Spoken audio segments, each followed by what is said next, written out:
Desde una etapa muy temprana, la Iglesia cristiana en su desarrollo expansivo, tuvo dificultades en torno a la cuestión de su organización y autoridad. Esto frente a la lucha contra herejes, cismáticos, gnósticos y falsos profetas, cada vez los profetas y carismas espirituales perdieron credibilidad y autoridad. Esto por la dificultad de reconocer un carisma genuino de uno falso, lo cual hizo al mismo tiempo resaltar la autoridad de los obispos o pastores a quienes quedó encargada la dirección de la Iglesia. Asimismo, paulatinamente se estableció una diferenciación entre obispo, presbítero y diácono, lo cual no era tan definido y clasificado a finales del siglo I en la Iglesia.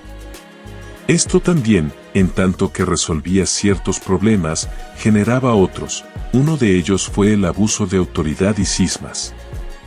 Un ejemplo. Cipriano de Cartago, quien se opuso al episcopado monárquico que pretendían los obispos de Roma, también desarrolló una teoría de gobierno federado episcopal que trataremos en otro video. Pero por ejemplo, cuando el obispo Rogaciano le mandó una carta quejándose de la oposición de uno de sus diáconos, Cipriano le respondió que ejerciera su autoridad episcopal y la potestad de su cátedra. Y en el libro de Cristianismo Primitivo, Tyler menciona que Cipriano en una carta a Papiano se atreve a decir: el obispo es la Iglesia y la Iglesia es el obispo. Si alguien se aparta de su obispo, queda separado de la Iglesia.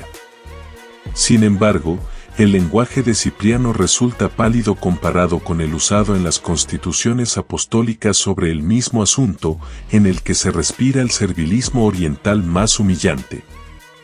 Dice: el obispo es el ministro de la palabra, el guardián de la ciencia, el mediador entre Dios y vosotros.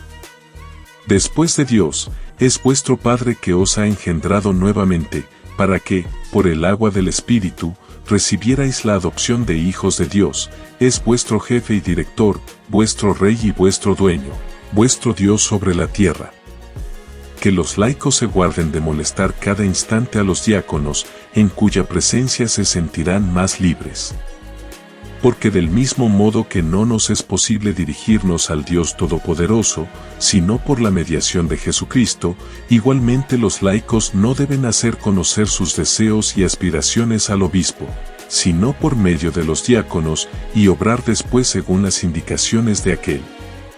¿Osará algún fiel hablar contra su obispo, cuando por su mediación ha recibido el Espíritu Santo, que selló con el aceite de la alegría y la unción de la inteligencia?